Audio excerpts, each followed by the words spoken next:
शिकन चुप है, बदन खामोश है, गालों पे वैसी तमतमाहट भी नहीं, लेकिन शिकन चुप है, बदन खामोश है, गालों पे वैसी तमतमाहट भी नहीं, लेकिन मैं घर से कैसे निकलूंगी?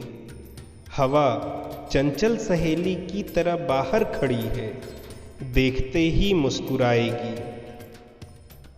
मुझे छूकर तेरी हर बात पा लेगी, तुझे मुझसे चुरा लेगी। ज़माने भर से कह देगी, मैं तुझसे मिलके आई हूँ।